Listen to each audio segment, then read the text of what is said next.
what's up? It's Morgan and Angie from The Shift, and today we are talking about, do you feel restricted as being a woman?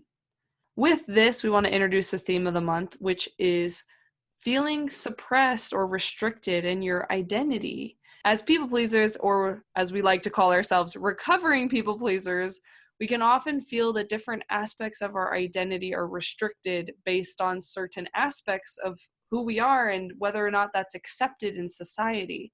So today we want to talk about some examples of how me and Angie specifically have felt suppressed in being a woman. There's a lot of different reasons why this can happen to people, and we're just going to cover the two main examples from our lives, but just know that however you're experiencing that suppression, you are not alone, and we are totally here for you guys. I'll start with the first example, and that first example was that as a woman, I felt restricted in the church that I grew up in. And the reason why was because the church I grew up in was very patriarchal, and it was very much like the man has the final say, the man is in charge, and the man, gets to make the rules for the congregation, and there was no women leadership really allowed. And for me, as a woman growing up in that environment, I think when I was young, it was just kind of normal, but as I started to get older, it felt frustrating to me to feel like, wait a second, this doesn't make sense. There was a lot of people in the religion that would take it really to an extreme. Like a friend of mine mentioned that her first husband was very, very oppressive to her and would use church language to control her, to say the Bible says this, or the other scriptures say this, and so I get the final say. I'm the one in charge of you, and you have to listen to me because you know what I mean? And that kind of attitude within the church is very damaging. And it can, as a woman, it can make you feel very less than when you feel like, oh, all these men are in charge, and so maybe my voice isn't as important. And that can be really, really hard to deal with. Another way I felt restricted as a woman within my church congregation was that there was a lot of emphasis on getting married and having a family, which is a great thing to do. Obviously, I'm an advocate for, but it was to the extent that it was almost like a career life wasn't allowed or encouraged for a woman. And I know a lot of women struggled with that grew up in the religion with me as well, just because it felt like, oh, well, I'm just supposed to be a mom and that's all I'm supposed to be. So they kind of would suppress their desires for anything outside of that. And so that's kind of some examples of how maybe you could have experienced feeling suppressed based on being a woman within, a certain religious belief. Right. So Angie, do you want to share some examples with us? Maybe. Yeah. Thank you for sharing that. And, it's like, I just wrote down how you felt less than. And, it's funny that we might not even feel less than if we don't question our beliefs. If we just don't, if you grew up thinking, well, that's just normal for men to take the lead and to have the final say and to all of this and that. So we have to first start to question our beliefs. And if we're ingrained in them, it's really hard. It'll be a blind spot possibly, and we can have that self-deception. So we have to, first of all, open up to, let's look at this. So for me, when I was growing up, I had a very dictatorial dad, and he was oppressive and he was abusive.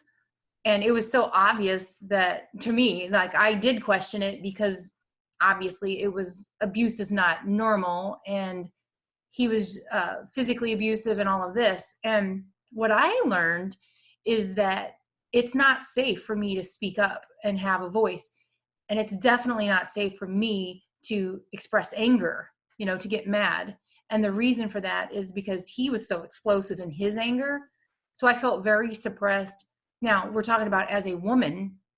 Well, my main caregiver or male role model was not healthy, and it was not a good role modeling. So there was a normal distrust of men for me as I was growing up. And the identity that I formed as a woman is that women are much more gentle, because I had two very loving female role models, my mom and my grandma, and women are much more gentle.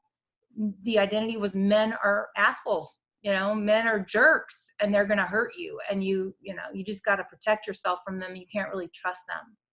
And so is this really the truth? My experience was that was, but in reality, no, not all men are like that at all. But it feels like there's, I have this bias of that a lot of men can be that way.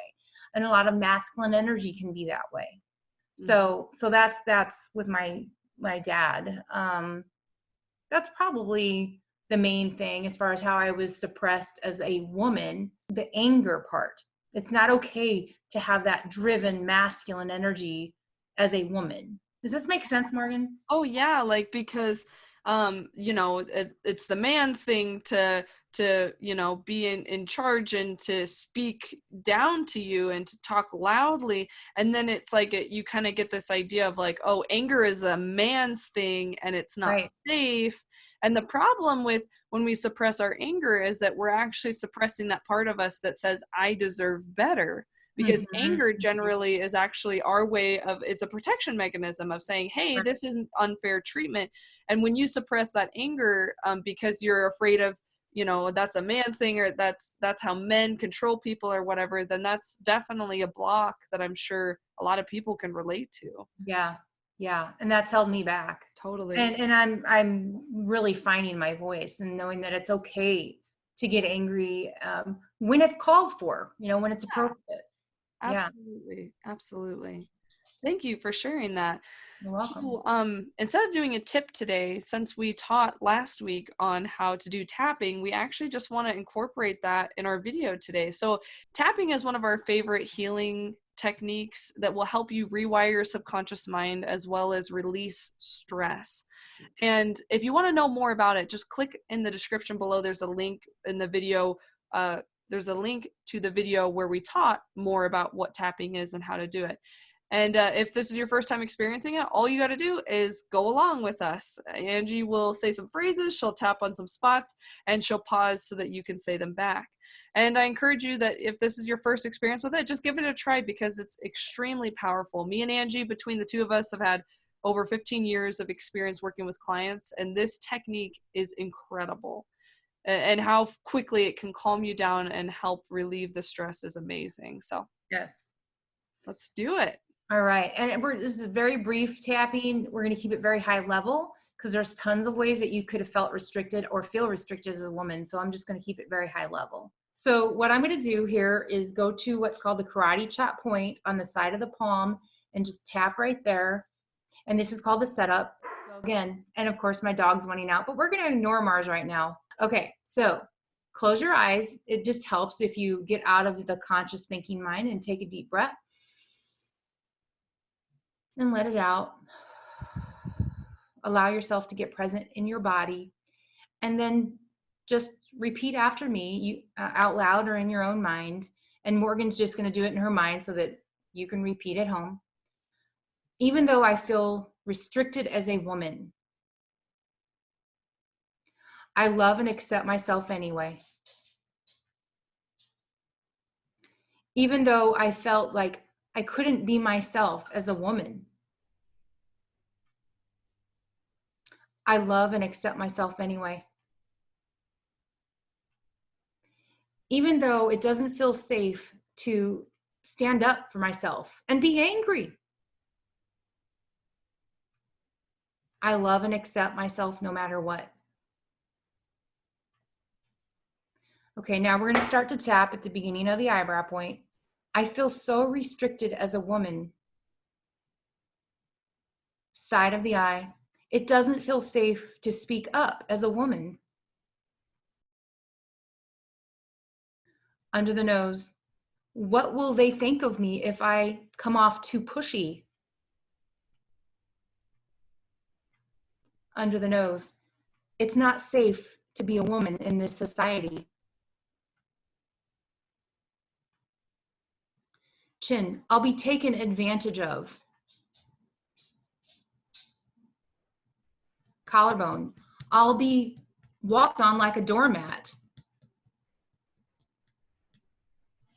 And then under the arm right here, it's not safe to be a woman. And then top of the head, I'll be abused in some way. And go to the wrist, taken advantage of as a woman. Getting angry is not safe either. Side of the eye. Anger is not safe because it'll hurt people. Under the eye. I feel restricted as a woman.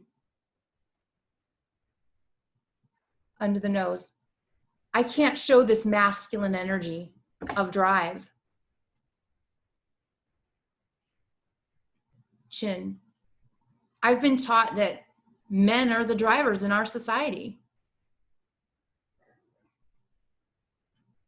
Collarbone. And I can't speak up as a woman. Under the arm. I'll be considered a bitch.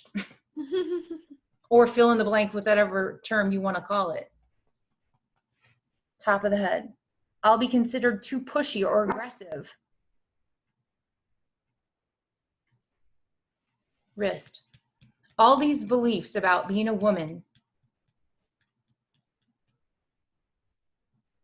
Back to your eyebrow. It just doesn't feel safe. Side of the eye. I was taught that women are less than. Under the eye. That men are the ones who make the decisions. Under the nose. That men are more capable than we are as women. Chin. All these belief systems, my BS around being a woman. Collarbone. I honor and I acknowledge all of these beliefs. Under the arm. Feeling restricted as a woman. Top of the head. All these restrictions as a woman. Wrist. Feeling restricted as a woman. Okay, now we're going to do one more round, and it's going to be, we're going to shift into a more positive. You'll see what I mean. So go to the beginning of the eyebrow. What if these are just my beliefs? Side of the eye. What if these beliefs don't have to dictate my reality? Under the eye. I wonder what would happen if I started to open myself to possibility. Under the nose. What if it really isn't so restrictive? Chin. It's not really what's happening out there. Collarbone. It's how I'm perceiving it that really matters. Under the arm. I'm open to perceiving things in a different way around being a woman. Top of the head. I'm open to seeing that I am capable as a woman. And wrist. I'm open to creating a new reality around how I perceive being a woman. Okay, take a deep breath, rest your arms. And I know we're short on time, so I needed to stop. As you can see, this is a rich, deep topic, and I could go on and on and on about this.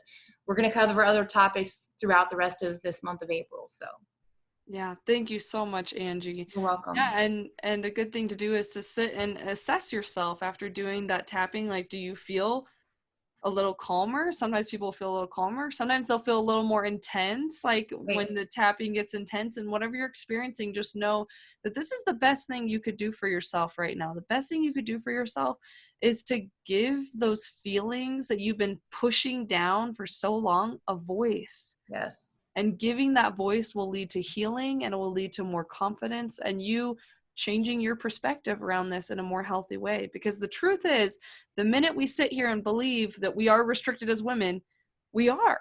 Because when we believe we're limited, we are, because we will not act out of accordance with that belief.